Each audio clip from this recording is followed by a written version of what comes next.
আল্লাহ পাক বলেন কুল বিফাদলিল্লাহি ওয়া বিরহমাতিহি ফাবিযালিকা ফালিয়াফরাহু হুয়া খায়রুম মিম্মা ইয়াজমাউন।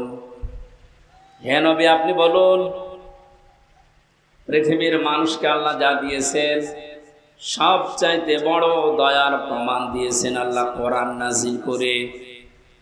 সুতরাং কোরআন যারা পেয়েছে দুনিয়ায় তারা যেন আনন্দ করে, খুশি হয়, উল্লাস করে। প্রশ্ন আসতে পারে, কোরআন তো আমরা পেয়েছি, আমাদের হাতে হাতে আছে। না, এর ভেতরে শরীয়তের যে নিয়ম নীতিগুলো দেওয়া আছে এইটা যারা তাদের প্র্যাকটিক্যাল লাইফে সেট করতে পারে, এর সাথে যার বেশি যত সম্পর্ক সে যেন তত বেশি খুশি হয়। কারণ দুনিয়ায় যত কিছু আল্লাহ মানুষকে দিয়েছেন আর দেবেন সব কিছু একদিন শেষ হয়ে যাবে, এইটাই ফাইনাল। যে কোরআনে কারিম পৃথিবীতে আল্লাহ দিয়েছেন এটা এখন আছে, কিয়ামতের পরেও এ কোরআন থাকবে। সুবহানাল্লাহ। কিয়ামতের পরে থাকবে মানে কিয়ামতের পরে জান্নাতে যাবে যারা, তাদেরকে আল্লাহ নিজের কণ্ঠ দিয়ে কোরআনে কারিমের সূরা ইয়াসিন তেলাওয়াত করে করে শোনাবেন। 50 আলফা সানা মিম্মা তাউদ্দুন। দুনিয়া 1-2 করে যেভাবে গণনা করো, জান্নাতের ওই পরিবেশে আল্লাহর কুদরতের কণ্ঠে কোরআনের এক একটি আয়াত শুনতে সময় লাগবে 500 বছর। আজকে আমরা যারা কোরআনে কারিমের এই অনুষ্ঠান পেয়ে আনন্দিত, কিয়ামতের ওই ময়দানে জান্নাতের পরিবেশে আল্লাহ শ্রোতা হিসাবে যেন আমার একটু জায়গা করে দেন, বলেন আমিন। তাহলে আজকে আমরা আনন্দিত খুশি এই কারণে যে এই মাহফিলের সম্পর্ক কোরআনের সাথে না হামজার সাথে না। কাউকে ভালোবাসলে আল্লাহর জন্য বাসবেন, লোক দেখানোর জন্য না। মান আহাব্বা লিল্লাহি ওয়া আবগাদা লিল্লাহি ওয়া তাআ লিল্লাহি ওয়া মানা লিল্লাহ ফাকাদ ইসতাকমালাল ঈমান। ইবনে মাজাহ শরীফের হাদিস।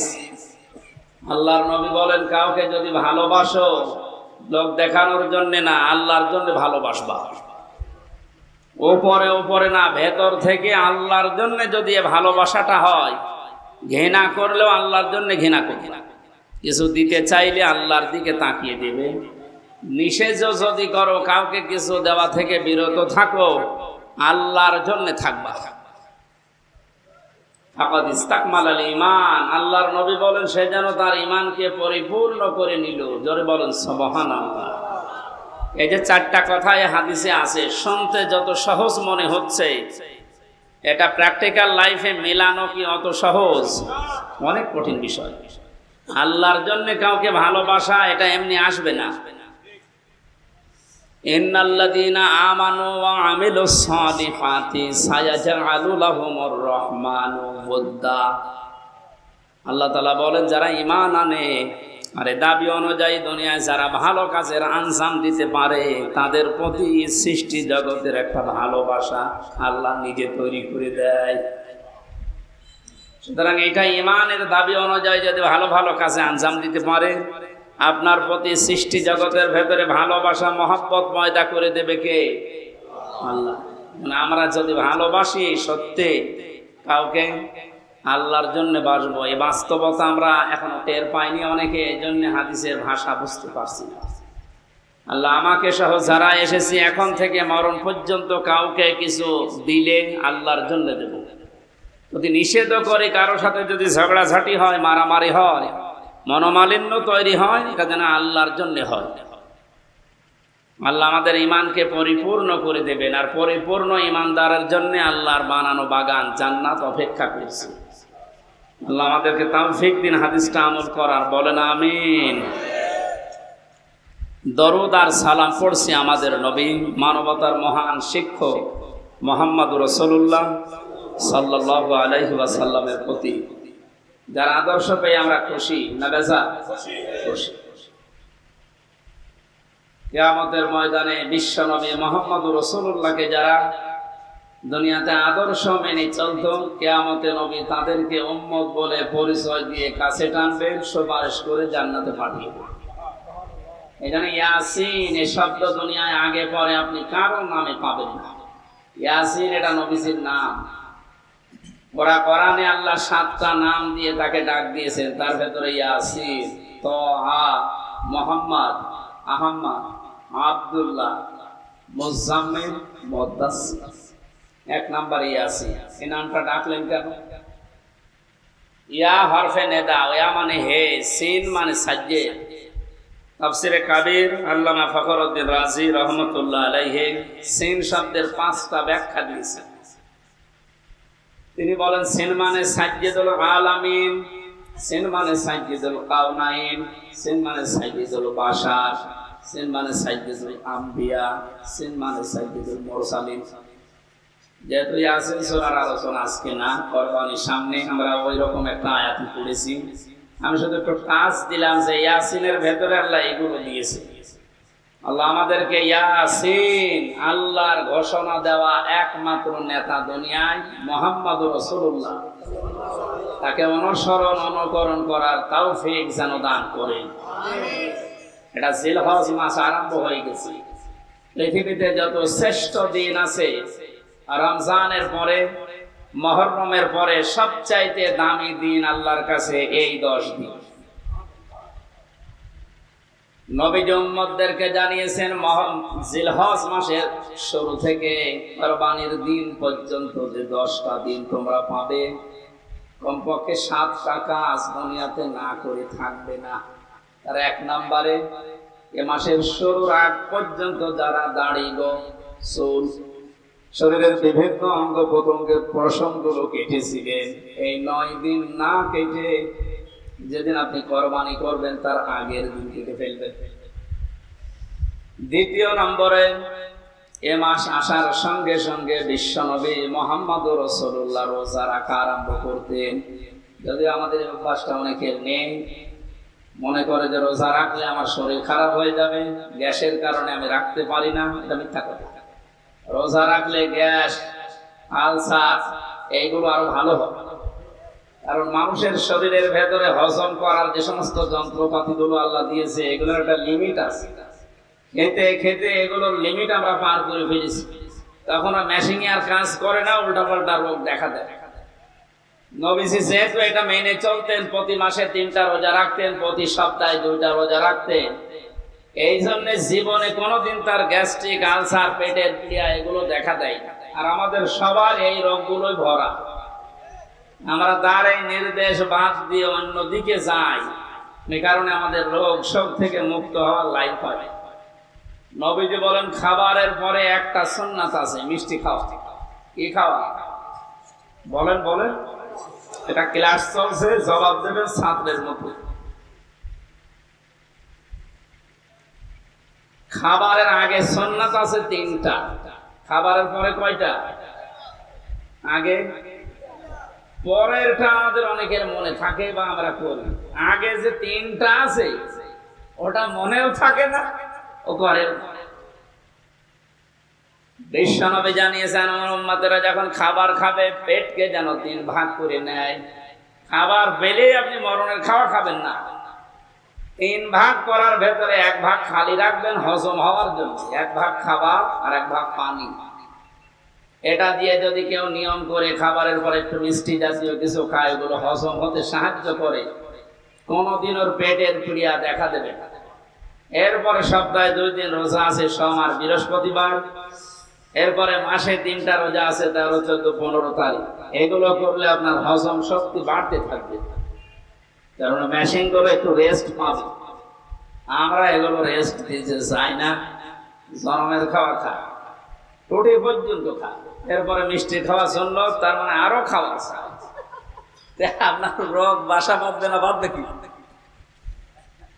সামনে যে কোরবানি দেবে হাজারো মানুষ, অনেকে নিয়ত করে আছেন কোরবানি দিয়ে গোশত সব ফ্রিজে রেখে দেব, যতদিন মনে লাগে খাবো। না, আসতে বলেন, জোরে বলেন, যাই বলেন, এটা হারাম না, জায়েজ। আপনি যদি নিজের মাংস নিজে আপনি খেতে পারেন, সবটুকু পরিবারস্থ লোকদেরকে নিয়ে, আপনি কাউকে দেবেন না, কোনো অসুবিধা নেই। যেটা দেওয়া ওটা মুস্তাহাব। ওটা কি? গরিবকে এক ভাগ দেওয়া, নিজের আত্মীয় স্বজনকে এক ভাগ দিয়ে নিজে একেবারে যতটুকু আছে ওইগুলো যেহেতু আল্লাহর জন্য আপনি কোরবানি দিচ্ছেন। নবী আপনি বলেন আমার নামাজ আমার কোরবানি, এগুলো কার জন্য? আমি আল্লাহকে দান করে দিয়েছি, সব আল্লাহকে হাদিয়া দিয়েছি।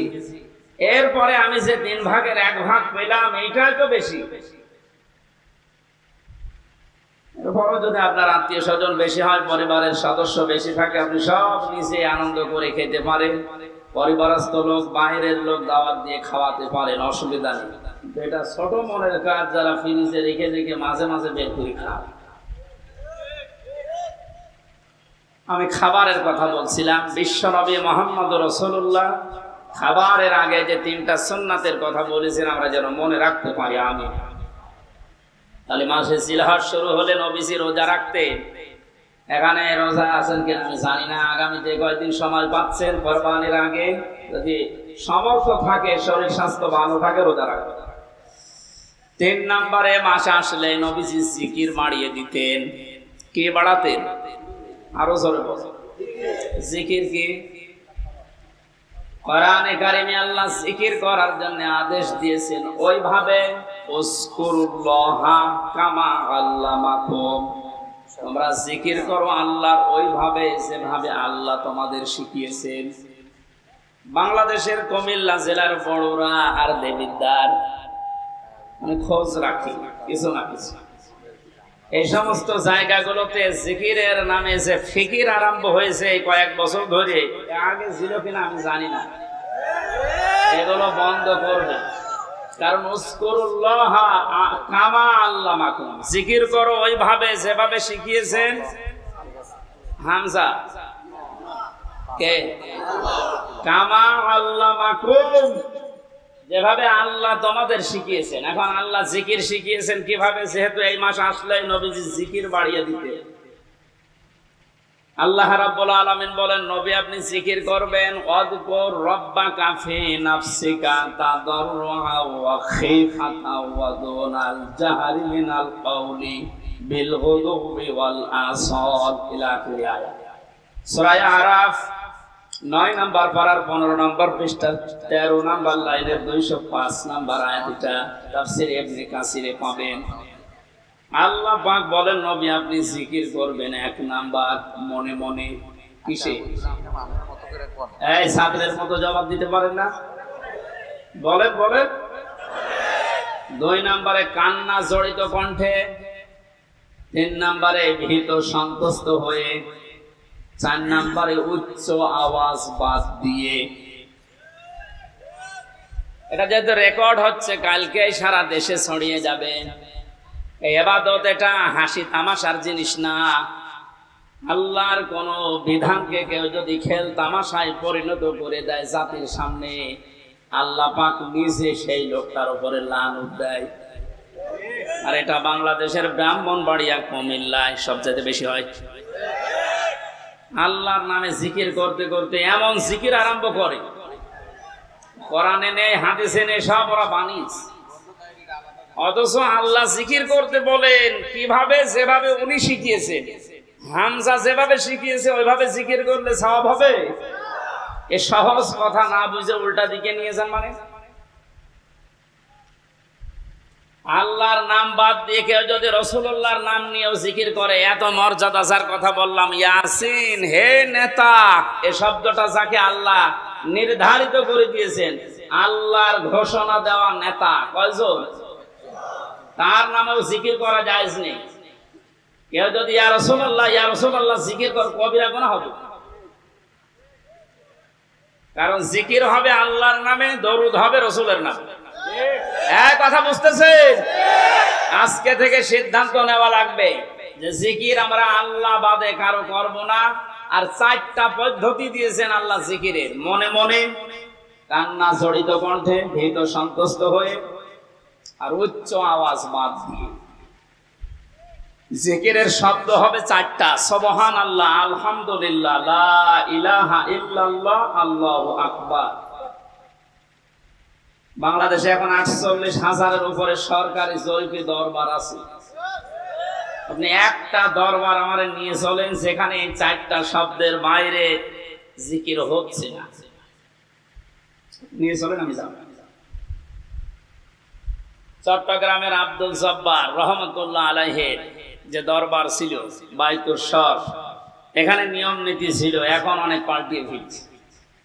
বাকিগুলোর কথা তো বলার মতো ভাষা আমাদের নেই। কিছুক্ষণ ওখানে গেলেই সুবহানাল্লাহ, আলহামদুলিল্লাহ, আল্লাহু আকবার দেয়, এরপরে আলী বাবা, শাহ আলী বাবা, দয়াল বাবা, ন্যাংটা বাবার নামও জিকির হচ্ছে। বলেন তো জিকিরের শব্দ কয়টা, সিস্টেম কয়টা? এর বাইরে যদি কেউ শরীয়ত বানিয়ে বলে না ইয়ালি বাবা বলেও জিকির জায়েজ আছে, ওর ঈমান থাকবে। যেহেতু এলাকাতে অনেকে না বুঝে করেন এটা বাদ দিন। জিলহজ মাস আসলে নবীজি জিকির বাড়িয়ে দিতেন, কিন্তু আল্লাহর শেখানো পদ্ধতিতে। জিকিরের দ্বিতীয় অর্থ হচ্ছে আল্লাহর আইন, আল্লাহর বিধান। খুব খেয়াল করে শুনবেন। আমান আরাদান যিকরি ফাইন্না লাহু মাঈশাতান দঙ্কা ওয়া নাহশুরুহু ইয়াওমাল কিয়ামাতি আ'মা। সূরা তাহা 16 নম্বর পারা 19 নম্বর পৃষ্ঠা 13 নম্বর লাইনে আছে 124 নম্বর আয়াত। এটা তাফসীরে ফি জিলালিল কোরআনে থেকে বলছি। আল্লাহ তাআলা বলেন, আমার জিকির, আমার আইন, আমার নিয়ম কানুন বাদ দিয়ে যদি কোনে দুনিয়াকে উপায় করে, টাকা পয়সা ইনকাম করে, সম্পদ, আমি আল্লাহ ওর জীবন সংকীর্ণ করে দেব। এ কথা তো আমি বানালাম নাকি? বলেন বলেন, আল্লাহর কথা কি 100% সত্য? এটাতে কত অথেন্টিক, এখন বাস্তবতার দিকে তাকান, আপনি টের পাবেন। দঙ্কার আমি 27টা ব্যাখ্যা পেয়েছি তাফসিরে। 1 নম্বরে পৃথিবীতে কেউ যদি আল্লাহর আইন বাদ দিয়ে, আল্লাহর বিধান যেটা আছে ওইটা বাদ দিয়ে উপায় করে, টাকা পয়সা চর্ম চোখে দেখবে যে হ্যাঁ উপায় হচ্ছে, আল্লাহ পাক বলেন ওর ভেতরে 1 নম্বরে আমি কোনো বরকত রাখবো না। চর্ম চোখে দেখবে যে টাকা পয়সা 10 লাইন দিয়ে আসতেছে, 15 লাইন দিয়ে চলে যাওয়ার ব্যবস্থা করে দেবে। 2 নম্বরে দুনিয়াতে ওই লোকটা কোনদিন ওই সম্পদ আল্লাহ পাক তাকে ভোগ করতে দেবে না। এটা আমি বানালাম না, মানে এটা আমি বানালাম। আপনি এই দেশের দিকে আজ তাকান, যারা আল্লাহর আইন বাদ দিয়ে উপায় করছে, আপনি দেখবেন চর্ম চোখে তাদের ব্যাংক ব্যালেন্স, টাকা পয়সা, নাড়ি বাড়ি গাড়ির অভাব নেই, দেশে জায়গা হয় না, অনেকে আবার বেগম পাড়াও বানায়। বাস্তবতায় আল্লাহ কি অ্যাকশন নেয়, ওগুলো দিয়ে তাদেরকে আল্লাহ ভোগ করতে দেয় না। 2 নম্বরের এই 3 নম্বরের ব্যাখ্যা পেয়েছি, এই মানুষটা যখন বিদায় নেবে দুনিয়া থেকে, সবচাইতে অবৈধ ইনকাম যারা দুনিয়ায় করে, এদেরকে আল্লাহ লাঞ্ছিত ভাবে, অপমানিত ভাবে, বেঈমান অবস্থায় বিদায় দেবে। পৃথিবীর সাক্ষী হয়ে থাকবে তাদের মরণে। কুষ্টিয়ার পাশে ঝিনাইদহ জেলার একজন এই যে কিছুদিন আগেই মারা গেছে, কি অবস্থা তার, যে ডিটেলস এখন আসতেছে, 200 কোটি টাকার মামলা। লোকটা মারা যাবার পর তার লাশের একটা টুকরাও খুঁজে পাওয়া যাচ্ছে না। আজ কয়েকদিন ধরে তার মেয়ে পর্যন্ত কেঁদে কেঁদে বলছে, একটা টুকরা দেন, একটু জানাজা করে মাটি দেই, তার সান্ত্বনা পাবো। ফেসবুকে কয়েকদিন আগে দেখেছি কলকাতায় খেজুর গাছের সাথে 2টা বিচি ঝুলিয়ে আছে। অনেকে বলছে এটা ওই লোকের বিচি। এটা তাকিয়ে দেখলাম যে না, মানুষের বিচি অত বড় হয় না, ওটা মনে হয় ছাগলের বিচি হবে। কোন জায়গায় আল্লাহ মানুষকে নামিয়েছে আপনি টের পাচ্ছেন? আমি শুধু হাসির খোরাকে দেওয়ার জন্য বলি না, এটা বাস্তব দঙ্কার। 3 নাম্বার ব্যাখ্যা, দুনিয়ায় সত্যি যদি আল্লাহর আইন বাদ দিয়ে কেউ উপায় করে, মহান আল্লাহ পাক তাকে এমন অবস্থায় দুনিয়া থেকে বিদায় দেবে, ওই লোকটা দুনিয়ায় সাক্ষী হয়ে থাকবে, ইতিহাস হয়ে থাকবে। পৃথিবী প্রকম্পিত হয়ে যাবে তার মরণ দেখে। 4 নাম্বার ব্যাখ্যা আছে, এই লোকটা যখন মারা যাবে ঈমান তো পাবে না, মরণের সঙ্গে সঙ্গে কবরে দিতে দিতে ওর শাস্তি আল্লাহ নিজে ফেরেশতা দিয়ে আরম্ভ করবে। 4 নাম্বারটা আমি বানালাম নাকি? সবগুলো তাফসীর থেকে আমি নোট করে এনেছি, আপনি বাড়িতে এসে মিলাবেন, দেখবেন আপনার সাথে একটা মিলে যাচ্ছে। এই জন্য আল্লাহর জিকির মানে আল্লাহর আইন, আল্লাহর বিধান। আল্লাহর বিধান বাদ দিয়ে দুনিয়াতে সত্যি কেউ যদি উপায় করে, শরীক ফাঁকি দিয়েছেন যারা, শরীক ফাঁকি দেয় না দেশে? কত মানুষ এখন হজে আল্লাহর ঘর তাওয়াফ করছে, নবীজিকে সালাম দিচ্ছে রওজার পাশে দাঁড়িয়ে, অথচ নিজের আপন ভাইয়ের জমি জাল দলিল করে নিজের নামে লিখে নিয়েছে। এটা আমি মনে হয় বেশি বলে ফেললাম, নিজে ছিলাম হজে, দেখেছি। হজে আসার সময় বনের সম্পদ গুলো ফাঁকি দিয়ে নিজের নামে লিখে নিয়েছে। বনকে তো মানুষ করে বিয়ে দিয়েছি, এই যথেষ্ট, আবার জমি দেব কেন? জমি দেবে কেন মানে তুমি তোমার বাবার ছেলে, আর ওইটা কি ও ধার করিয়ে নিয়েছি? আপনি আল্লাহর একটা বিধান পালন করার জন্য 7.5 লাখের উপরে টাকা খরচ করে হজে গেলেন, অথচ বনের 3 লাখ টাকা আপনি আত্মসাৎ করে গেলেন। এখানে বিধানটা কার ছিল? ওখানে এক আল্লাহর বিধান 2 রকম করে ফেললেন। এই জন্য শরীক যারা ফাঁকি দিচ্ছেন, দমকার ব্যাখ্যা পড়তে পড়তে আমি এটা পেয়েছি, দুনিয়াতে যারা ভাই বোন ছেলে মেয়ে জনগণ এ শরীক যারা ফাঁকি দিয়ে দুনিয়ায় চলবে, এই মানুষগুলো মরণের সঙ্গে সঙ্গে খবরে আমার আল্লাহ নিজে আযাব শুরু করবে। কারণ কি? কারণ আপনার নিচে যারা আছে এরা আপনার কাছে ইতিম। এরা কি? বলেন বলেন। ইন্নাল্লাযীনা ইয়াকুলুনা আমওয়ালাল ইয়াতামা যুলমান ইন্নামা ইয়াকুলুনা ফি বুতুনিহিম নারা ওয়া সায়াসলাউনা সাঈরা। সূরা নিসা 4 নম্বর পারার 17 নম্বর পৃষ্ঠার 14 নম্বর লাইনের 10 নম্বর আয়াতটা ইবনে কাসিরে আছে। আল্লাহ পাক বলেন, নিশ্চয় যে বা যারা বর্তমানে খাচ্ছে ভবিষ্যতেও খাবে। এটা মোজারে, প্রেজেন্ট, ফিউচার, 2টা কাল দিয়েছেন ইয়াকুলুনার ভেতরে। আমওয়ালাল ইয়াতামা যুলমান, এতিমদের মাল সম্পদ জুলুম করে। প্রশ্ন আসতে পারে, এতিমের মাল আমি খাই না, আমি একটা অফিসের এমডি, আমার নিচে যারা আছে এদের বেতন থেকে কিছু কেটে খাই। আপনি একটা অফিসের এমডি যদি হয়ে থাকেন, আপনার নিচে যারা আছে হাদিসের ভাষায় সবগুলো আপনার কাছে এতিম। এই কথা বলেন। কুমিল্লা জেলার ডিসি যিনি আছেন, এসপি যিনি আছেন, প্রশাসনিক ভাবে ওনার নিচে এ জেলায় যত থানার ওসি, ইউনো, যত পুলিশ কনস্টেবল আছে সব তার ওই সিআরের কাছে এতিম। এজন্য এতিমের সাথে ভালো ব্যবহার করা, এতিমের সম্পদ যারা আত্মসাৎ করে, কোরআনের ভাষায় এই মানুষগুলো আল্লাহ পাক বলেন এরা জাহান্নামের আগুন দিয়ে পেট ভরে। প্রশ্ন আসতে পারে, কয় আগুন তো আমি খাই না, আমি কাতলা মাছ খেয়েছি, আমি ইলিশ মাছ খেয়েছি। আপনি যদি সত্যিই মানুষের সম্পদ আত্মসাৎকারী হয়ে থাকেন, শরীক ফাঁকি দেওয়া লোক এখানে যদি থাকে, সম্পদ যতই আপনি ভালো খাবার খান না কেন, আল্লাহর ভাষায় ওটা জাহান্নামের জ্বলন্ত আগুন। এই আয়াত পড়ার পরে আমার মনে হচ্ছে বাংলাদেশে এখন 100 জনের প্রায় 95 জন জাহান্নামের আগুন খাচ্ছে। বলেন না, ওই 5 জন বাকি আছে, ওর ভেতরে আমি আছি। হ্যাঁ, তাহলে তো ভালো। বাস্তবতা এইটাই দেখতে পাচ্ছি। প্রাইমারিতে চাকরি নিতে হলেও যোগ্যতা থাকার পরও আপনাকে 10 লক্ষ টাকা দেওয়া লাগছে। যদি ওই সিস্টেম এখন অনেকটা পাল্টিয়েছে পরীক্ষার মাধ্যমে, আলহামদুলিল্লাহ। আগের যে সিস্টেম গুলো ছিল, ওভাবে যোগ্যতা থাকার পরেও যাদের কাছে টাকা পয়সা নেওয়া হয়, এরা তো আপনার কাছে, আপনার দপ্তরের কাছে এতিম। এরা এতিম না?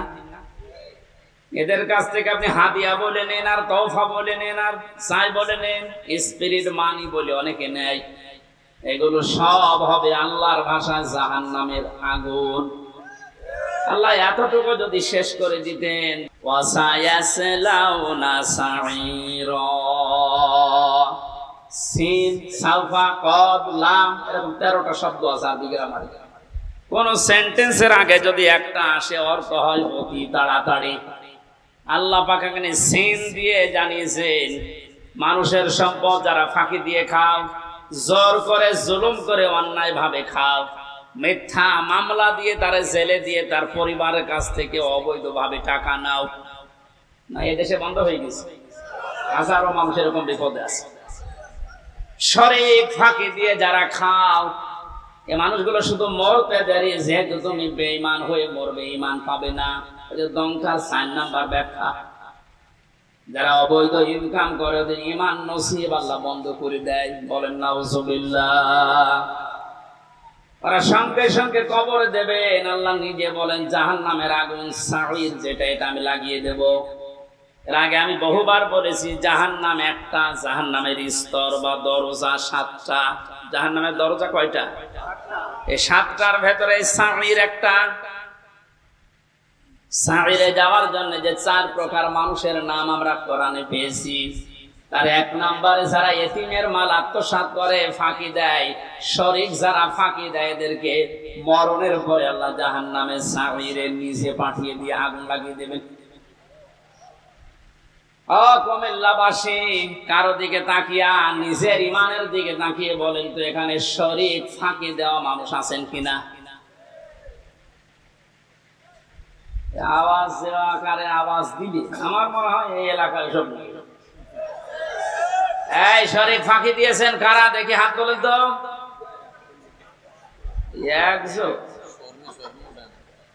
আমি তো তামাশা করি নাই ভাই। সত্যি যদি এরকম থাকেন, আপনার ক্ষতি আপনি নিজে করছেন। যাদের জন্য আখের গোছাতে শরীক ফাঁকি দিচ্ছে, আপনি চোখ বন্ধ করে দেখেন, এ মানুষগুলো একদিনও আপনার লাশকে বাড়িতে রাখতে রাজি হবে না, বলবেন হ্যাঁ জি না। অথচ তাদের আরামে শান্তিতে রাখার জন্য আপনি নিজের ভাইয়ের, নিজের বোনের সম্পদটা ফাঁকি দিয়ে রেখে দিলেন। আরে ভাই, আপনি এখন যদি চোখ বন্ধ করে যান, আপনি তো বেঈমান হয়ে মারা গেলেন। ওই অবৈধ সম্পদটা আপনার মেয়ে, আপনার ছেলে, আপনার স্ত্রী আরো অবৈধ কাজে ব্যয় করবে, আর ফ্ল্যাক্সি লোড হয়ে, বিকাশ নগদ হয়ে সব আপনার খবরে যাবে। যদি বলেন আমার তো নগদ খোলা নেই, এমনি খুলে যাবে, খোলা লাগবে না। আল্লাহ আমাদেরকে সহজ ভাবে বুঝ যেন দান করেন, বলেন আমিন। জিলহজ মাস 4 নম্বরে নবীজি বেশি বেশি যেটা করার জন্য আহ্বান জানিয়েছেন, সেটা হচ্ছে এই মাস যারা পাবে, সামর্থ্য যদি থাকে, অবশ্যই যেন তারা হজ করে। আজ হাজারো মানুষ হজ করার সামর্থ্য থাকার পরও হজে যাচ্ছে না। হ্যাঁ, এখানে যারা দায়িত্বে আছেন, এই মন্ত্রণালয়ে যারা আছেন, আমাদের পাশের রাষ্ট্র হিন্দু রাষ্ট্র, হজে যাওয়ার পরে আমি দেখেছিলাম ওখান থেকে হজে যেতে বাংলাদেশের 3 ভাগের 1 ভাগ টাকা লাগে।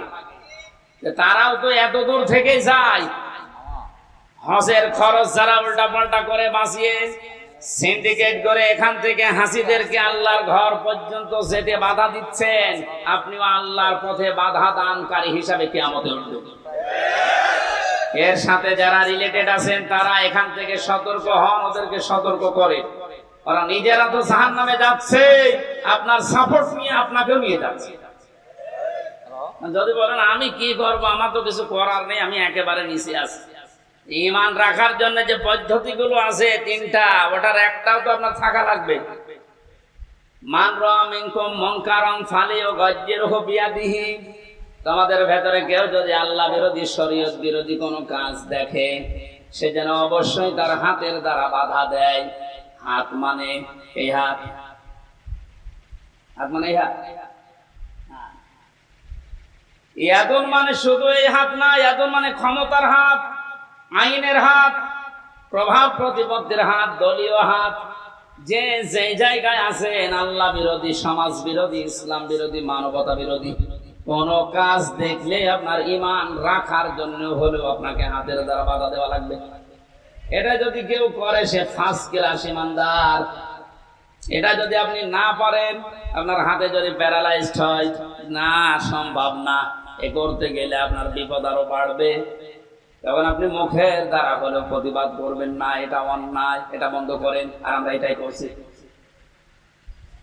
কুমিল্লা শহর থেকে মাত্র 2 কিলোমিটার দূরে ভারতের এরিয়া। ওখান থেকে একজন হজে গেলে ওর যদি 2.5 লাখ টাকায় হয়ে যায়, আমার 7.5 লাখ লাগবে। কোন কারণে? সিন্ডিকেট ভাঙা লাগবে।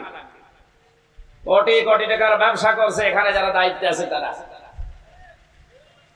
এই জন্য আমাদের যেহেতু ওই পর্যায়ে কিছু করার নেই, হাত তো নেই, হাত তো প্যারালাইজড। সুতরাং মুখের দ্বারা প্রতিবাদ করা যতটুকু ভাষা আছে আমরা করলাম। আল্লাহ যেন আমাদের এই ভাষাটাকে কবুল করে। এটাও যদি না পারা যায়, সর্বশেষ মনে মনে ঘৃণা করা, এইটা অনেকে করে না। আরো আল্লাহ বিরোধী, আল্লাহর ঘরে যেতে ডাইরেক্ট না ইনডাইরেক্ট ভাবে বাধা দেওয়া হচ্ছে, আর খুশি হয়। আজকের এই অনুষ্ঠানটায় আমরা কি বলবো বলেন তো? যেহেতু কোরআনে কারিমের সামনে যে তেলাওয়াতকৃত আয়াত পড়লাম আপনাদের, এটা কোরবানি সংক্রান্ত, আর সামনে 4-5 দিন পরেই কোরবানি। আমাদের এখানে আলোচনাও তো ওই ধাঁচে আমরা করব। এরপরও যদি কোনো মহল উল্টাপাল্টা ধারণা করে এটা বন্ধ করে দেয়, এটা ডাইরেক্ট না ইনডাইরেক্ট যারা চেষ্টা চালিয়েছিলেন, আপনি কোরআনে বাধা দানকারী হিসাবে কিয়ামতে উঠবেন।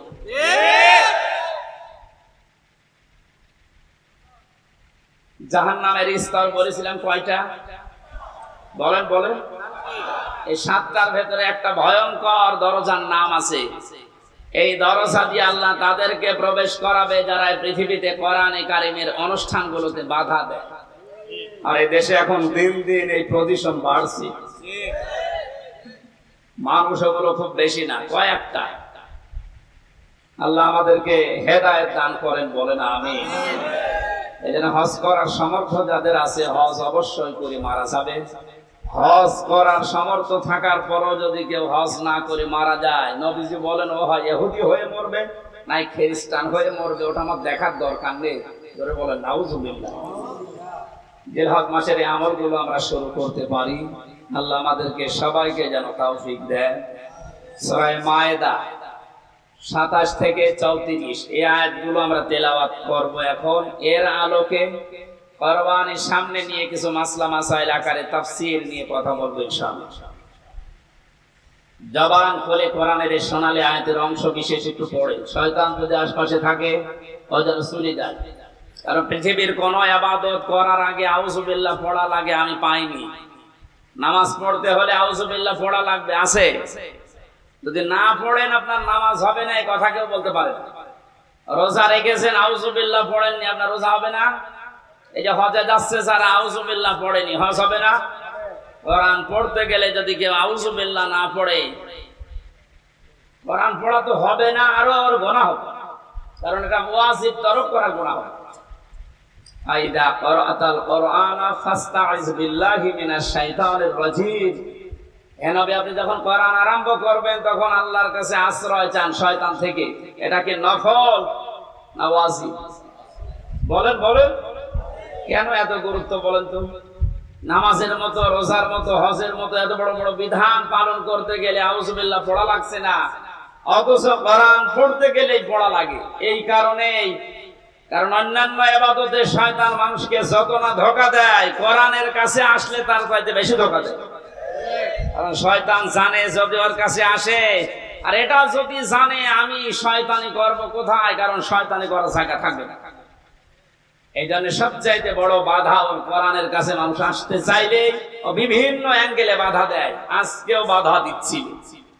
এই জন্য আশপাশে যদি থাকে শয়তান, সে মানুষ হোক আর জিন হোক, ও যেন চলে যায়। বলেন আউযু বিল্লাহি মিনাশ শাইতানির রাজিম। বিসমিল্লাহির রহমানির রহিম।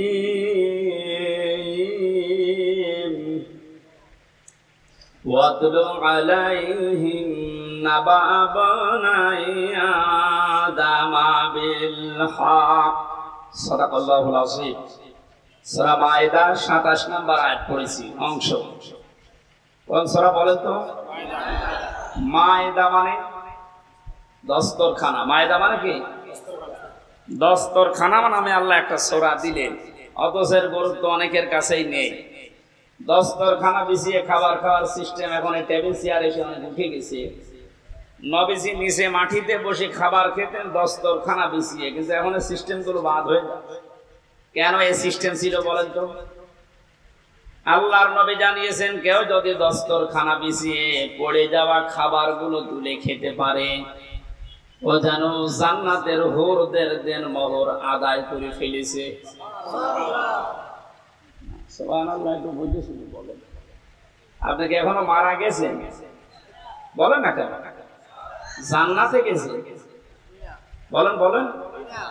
হুরদের সাথে বিয়ে আপনার হয়েছে, দেন মোহর তো দূরের কথা, এখনো মারা যাননি, জান্নাতেও যাননি, হুরদের সাথে বিয়ে হয়নি, দেন মোহর আদায় হবে কথা বললেন কেন?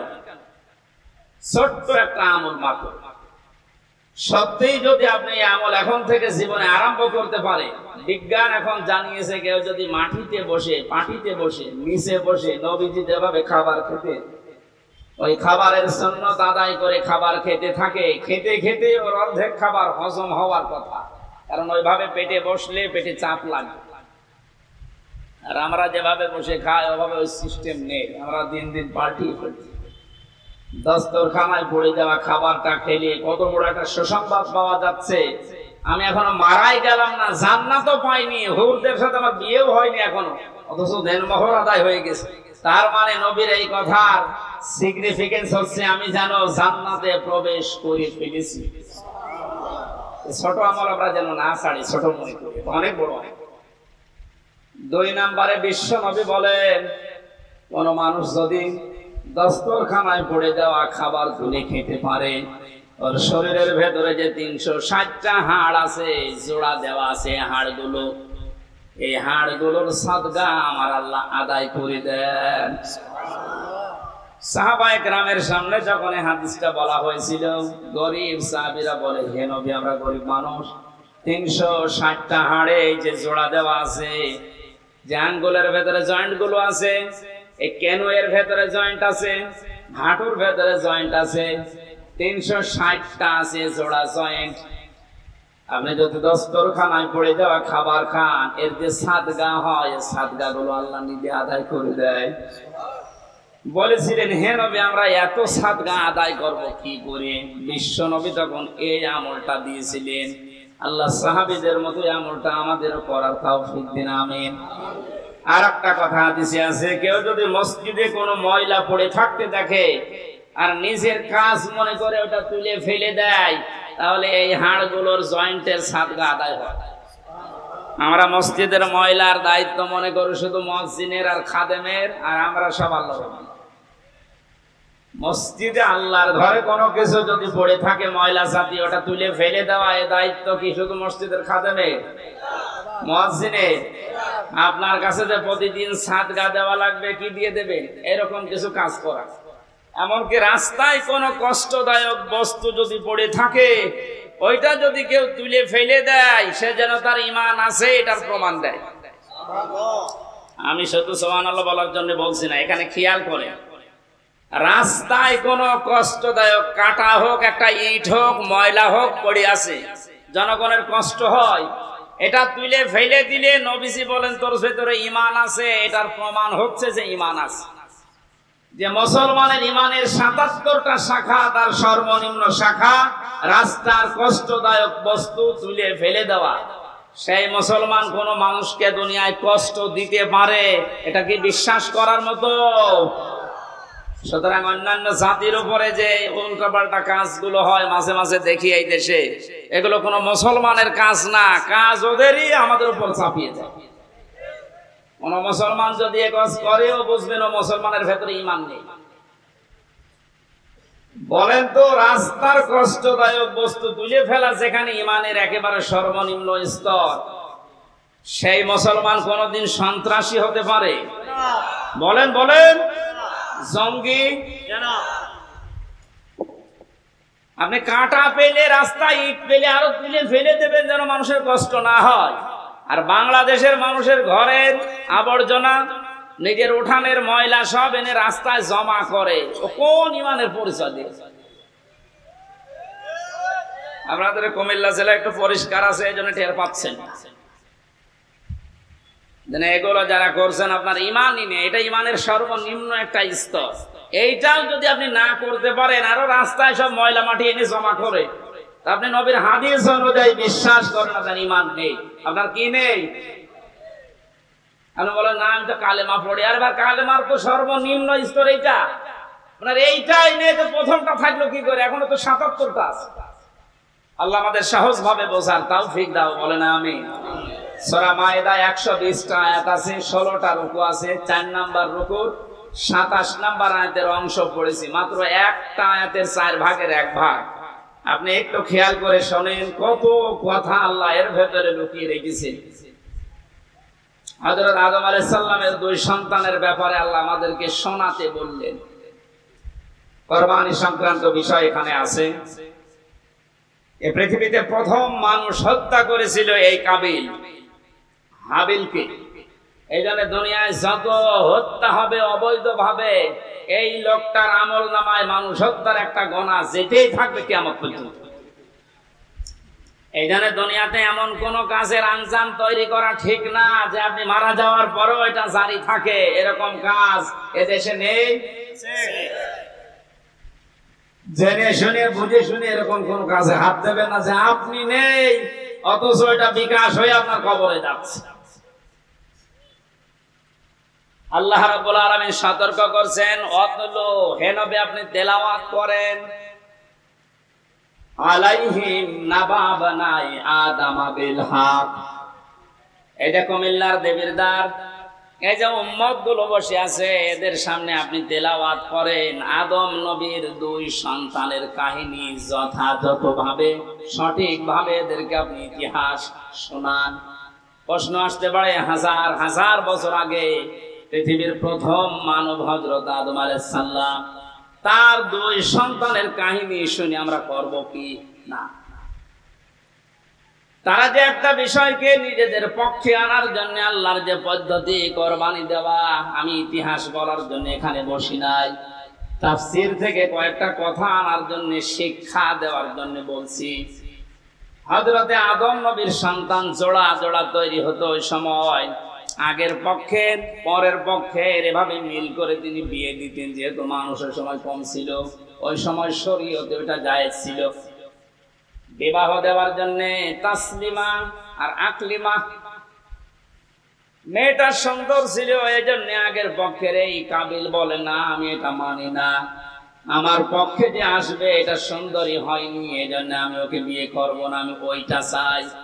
মেয়েদের প্রতি ভালোবাসা, তাদের সৌন্দর্যের প্রতি, তাদের চেহারার প্রতি আকর্ষণ, এটা আমার আল্লাহ দুনিয়া তৈরি হওয়ার পর থেকেই করে দিয়েছে।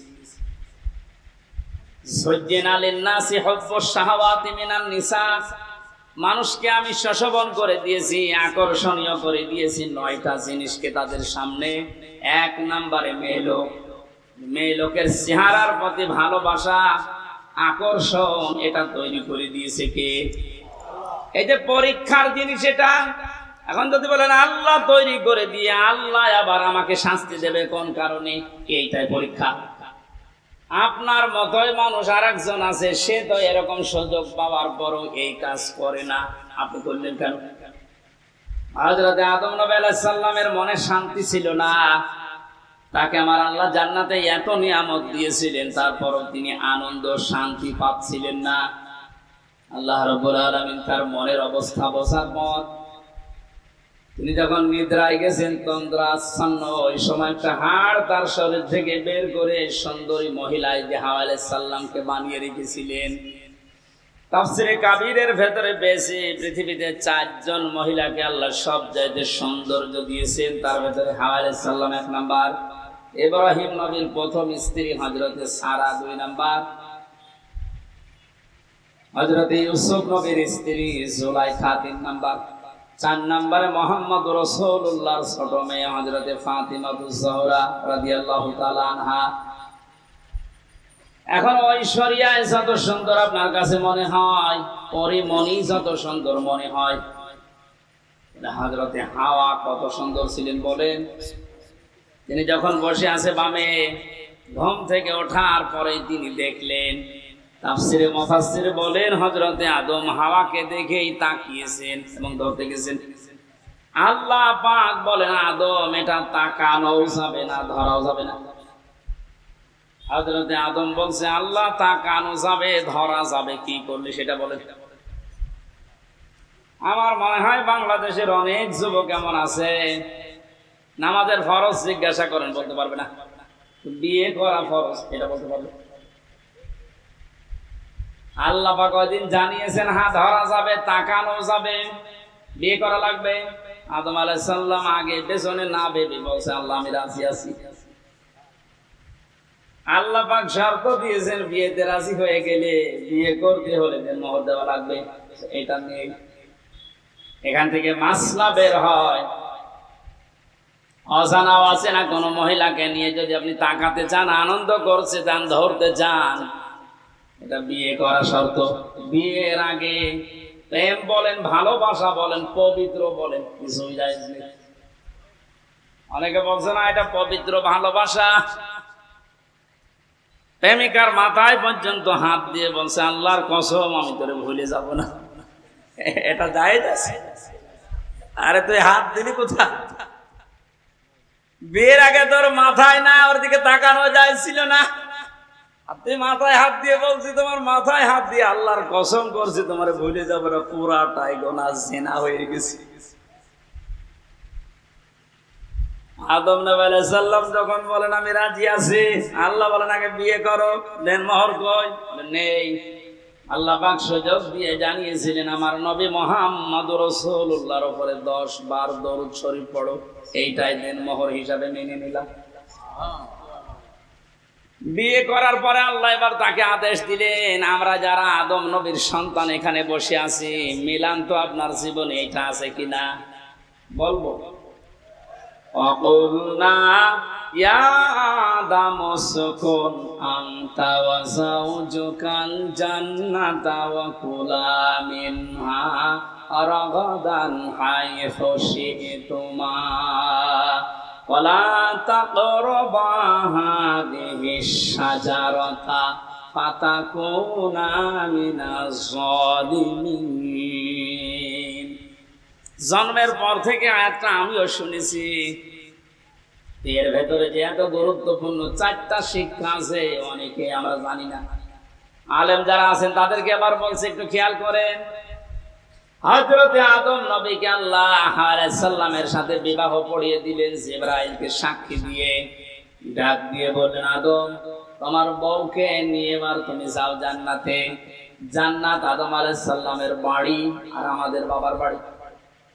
এই কথা বলবেন না, জান্নাত আমাদের, আরো জোরে বলেন, বলেন আরেকবার। তাহলে আয়াত থেকে প্রথম মাসলা বের হয়, বিয়ে করার পরে বউ নিয়ে বাবার বাড়ি যাওয়া লাগবে। আর অনেকে এখন ঘর জামাই থাকে না, এ জেলায় নেই। বিয়ে করে বউ নিজের বাবার বাড়ি নিয়ে যাওয়া লাগবে, আর আপনি সহ থেকে যাচ্ছেন। 2 নম্বরে ওয়াকুলা মিনহা রাগাদান হাইসু শি'তুমা। আলেমদেরকে বলছি, আল্লাহ কিন্তু আনতা ওয়াকুলা এ শব্দ দিতে পারতেন, মাঝখানে আনতা নেই। আজ বাংলাদেশ সহ বিশ্বে যারা নারী স্বাধীনতা আন্দোলন নামে, নারী মুক্তি পরিষদ, নারী বিপ্লব পরিষদ, এরকম 13টা সংগঠন এই দেশে এখন কাজ করছে নারীর স্বাধীনতা দেওয়ার জন্য। আপনি নারীকে আর কি সম্মান দেবেন, কি অধিকার দেবেন? আল্লাহর কোরআনের আয়াতের দিকে তাকান। পৃথিবী তৈরি হওয়ার পরে আল্লাহ নারীদেরকে কি অধিকার দিয়ে দিয়েছেন? আল্লাহ বলেন, বিয়ে করে বউ বাড়িতে নিয়ে যাওয়ার পরে নিচে খাবে হবে না, আংটা নেই। আল্লাহ বলেন, খোলা একবারে দিয়ে বসন দিয়েছি, তুমি যেই মানের খাবার খাবে, যেই মানের পোশাক পরবে, যেই মানের ঘরে থাকবে, স্ত্রীকে ওই রকম জায়গায়, ওই রকম খাবার, ওই রকম পোশাক দেওয়া লাগবে। এটা নফল না, এটা ফরজ। আজ হাজারো পরিবারে এইটা নেই, এই জন্য অশান্তি। এই আমার কথা বুঝতেছে? নিজে তো বাইরে ভালো মন্দ ভালোই খাচ্ছে, যাওয়ার সময় বর জন্য বাদাম নিয়ে যাচ্ছে।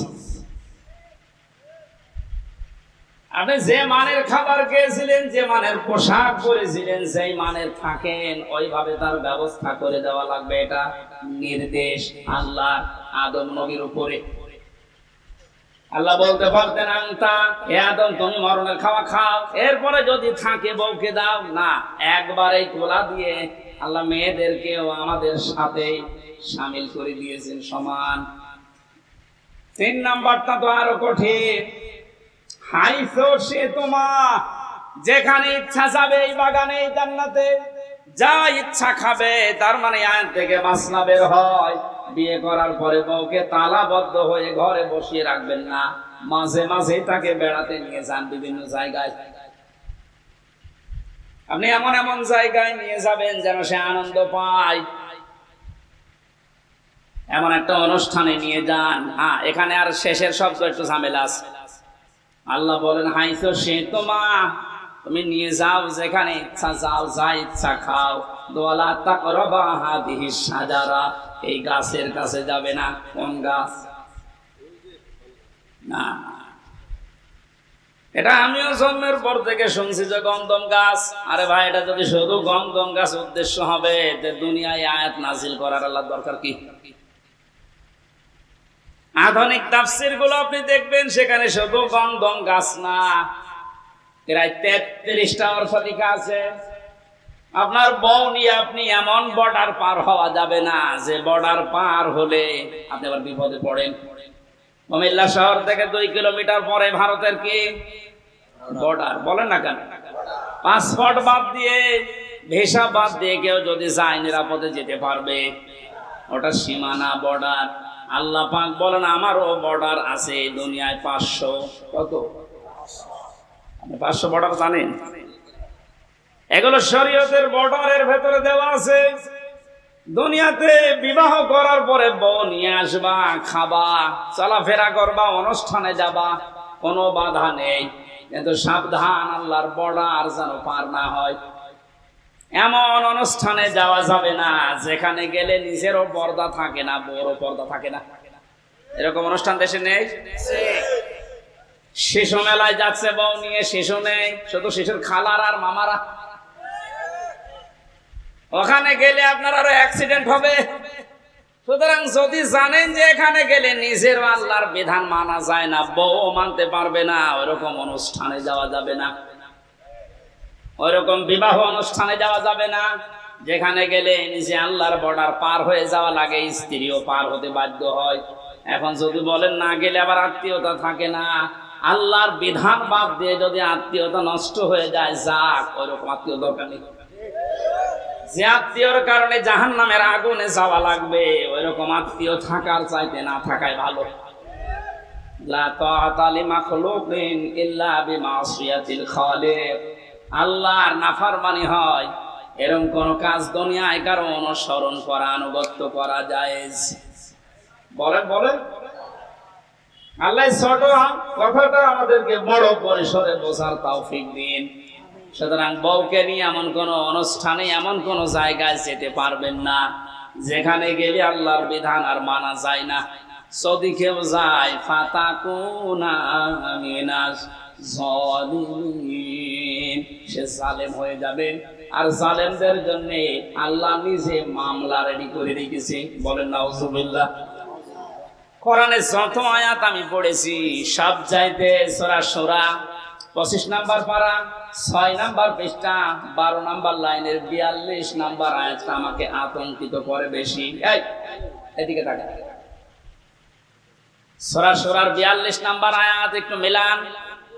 ইন্নামাস সাবিলু আলাল্লাযীনা ইয়াযলিমুনান নাস ওয়া ইয়াবগুনা ফিল আরদি বিগাইরিল হক, ইলা আখির আয়াত। আল্লাহ পাক বলেন আমি নিজে কিয়ামতের দিন মামলা দায়ের করব, আমি কেস করব, আমি অভিযোগ দায়ের করব তাদের বিরুদ্ধে যারা দুনিয়ায় মানুষ হয়ে মানুষের উপরে জুলুম করে। এ দুনিয়ায় নেই। আসতে বল, আপনি কথাটার ওজন টের পেয়েছেন? এ কথার লোড কত? আল্লাহ নিজে মামলা দায়ের করবে, উনি মামলার বাদী। আমার নিজেরই মাঝে মাঝে ভয় লাগে, আল্লাহ আমি আবার মামলার আসামি হয়ে গেলাম না তো? কারণ আমার নফসের ওপরে আর মাঝে মাঝে জুলুম হয়ে যাচ্ছে, আমার পরিবারের উপরে জুলুম হয়ে যাচ্ছে, সমাজের মানুষের প্রতি আমার যে দায়িত্ব ছিল আমি পালন না করে আমি জুলুম করে ফেলছি। এজন্য যে যত বড় দায়িত্ব আছে, কিয়ামতের দিন ওই দায়িত্ব সম্পর্কে আল্লাহ তার কাছে পুঙ্খানুপুঙ্খানু হিসাব নেবে। প্রতিটি জিনিসের তো নিয়ামত, এরপরে বাকি কথা। কয়েকদিন আগে একটা কনফারেন্স হচ্ছিল, আমি মদিনায় ছিলাম। এই যে এতটুকু একটা বাচ্চা আব্দুর রহমান, বিশ্ববিখ্যাত হাফেজ, বিচারক ওকে ডাক দিয়ে বলছে, তোমার যে চোখ নেই, তুমি অন্ধ, এই 11 বছর বয়সে কোরআনের হাফেজ হয়ে গেছে, তাও যেমন তেমন হাফেজ না, বিশ্বের ভেতরে সেরা যারা তাদের ভেতরে তুমি একজন। তোমার যে চোখ নেই, আল্লাহর উপরে তোমার কোনো অভিযোগ নেই। ছেলেটা কেঁদে ফেলেছে, ডাক দিয়ে বলে, বিচারক আমার কোনো অভিযোগ নেই, আমি আরো আনন্দে আছি। বিচারপতি ডাক দিয়ে বলছে, তোমার কোনো অভিযোগ নেই, আনন্দে আছো মানুষ? ছেলেটা বলছে, হুজুর যেদিন বিচার শুরু হবে, আসল বিচার কিয়ামতে, আমি তো কোরআনে কারিমের আয়াত পড়েছি আপনার সামনে,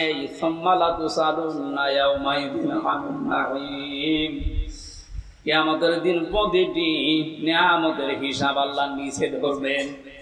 আমার পা থেকে শুরু করে মামারা যখন মাথা পর্যন্ত হিসাব আল্লাহ শুরু করে দিয়েছে, পা দিয়ে, এরপরে হাঁটু দিয়ে, এরপরে পেট দিয়ে, হাত দিয়ে, আস্তে আস্তে আমার কাছে চোখের কাছে যখন আসবে, আমি আল্লাহকে বলতে পারবো, অন্তত মাবুদ একটু দাঁড়ান, আপনি চোখের হিসাব আমার কাছে নেবেন, আমার তো দুনিয়ায় চোখ ছিল না, এদিকে তাকিয়ে হলেও দয়া করে আমার হিসাবটা আপনি সহজ করে দেন। আল্লাহ নিজে বিচারপতি হবেন। ও কুমিল্লাবাসী, কি মনে হচ্ছে আপনার কাছে আমি জানি না, কথাটা নরম হলেও অনেক বড় কথা এটা। আল্লাহ নিজে বিচারপতি আর নিজে মামলার বাদী। এই দেশে যে যত বড় দায়িত্বে আছে, সে যদি আপনার মামলার বাদী হয়, জেল থেকে বেরানো আপনার কঠিন হবে। কথা বলে না কেন? প্রধানমন্ত্রী শেখ হাসিনা যদি আপনার বিরুদ্ধে মামলা দেয়, আপনি তো কালকে বের হয়ে যাবেন নাকি? সুতরাং যে যত বড় ক্ষমতাশালী, সে যদি মামলার বাদী হয়ে যায়, পৃথিবীতে সবচাইতে বড় ক্ষমতার মালিক কে বলেন তো? আল্লাহ আয়াতে জানালেন, আমি নিজে তোর বিরুদ্ধে মামলা দেব। এই জন্য আল্লাহর বিধানগুলো ওভারটেক করে পার করে ফেলে আমরা যেন আল্লাহর মামলার আসামি হয়ে না যাই, এগুলো খুব হিসাব নিকাশ করে পা ফেলা দরকার। আদম নবীর সন্তানের কাহিনীগুলো আল্লাহ এবার শোনাতে চেয়েছেন কেন? এবার খেয়াল করেন। আল্লাহ পাক বলেন, হে নবী, আপনার উম্মতদেরকে যখন পাবেন, তাদের সামনে আমার এই আয়াতগুলো তেলাওয়াত করে শোনান। এটা হাজার হাজার বছর আগে হযরতে আদম নবীর 2 সন্তানের কাহিনী। এই মেয়ে লোক নিয়ে তারা ঝগড়ায় বিপদে নিমজ্জিত হয়েছিল। শেষ পর্যন্ত আদম নবীর শরীয়ত অনুযায়ী তাদেরকে বলেছিলাম, তোমরা কোরবানি করো। আমাদের যেমন পশু করার নিয়ম, ওই সময় নিয়ম ছিল আলাদা।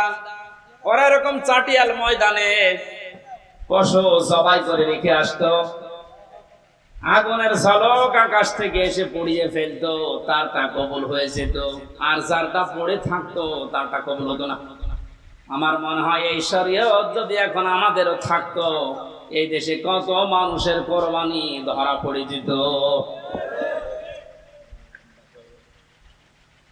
আমার ভাইরা, বেশি সময় হয়ে গেল, শেষ করে দিই নাকি? আমার আবার আয়াত শুরু হচ্ছে, গরমের ভেতরে তো আসলে 1 ঘন্টা হয়ে গেছে, শেষ করে দিই। যে না মানে এই যে মানুষগুলো ব্যস্ত না, এদের আরো কাজ আছে, আমারও কাজ আছে। হ্যাঁ, চালাবো, ছেড়ে দিয়ে তো এত লং টাইম কথা বলা গরমের ভেতরে। তারা কোরবানি দিয়েছিল, একজনেরটা যখন কবুল হওয়ার পরে আরেকটা হয়নি, প্রতিহিংসার বশবর্তী হয়ে হাত উত্তোলন করেছিল মারার জন্য। আল্লাহ রাব্বুল আলামিন এই কাহিনীটা শোনানোর মাধ্যমে আমাদেরকে সতর্ক করছেন, এ দুনিয়া থেকে যদি কাঙ্ক্ষিত মানের জায়গায় যেতে না পারো, যার কারণে যেতে পারো না, ওর প্রতি প্রতিশোধ পরানো হলে তার ক্ষতি করো না, যেটা সবচাইতে বেশি আমরা করি।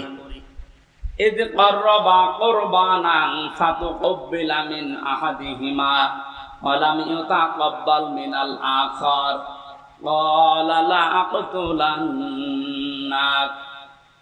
এই কাবিল তখন ডাক দিয়ে বলেছিল, ভাই তুমি কি এমন কাজ করো যে তোমারটা আগুনের ঝলক এসে পুড়িয়ে ফেলেছে?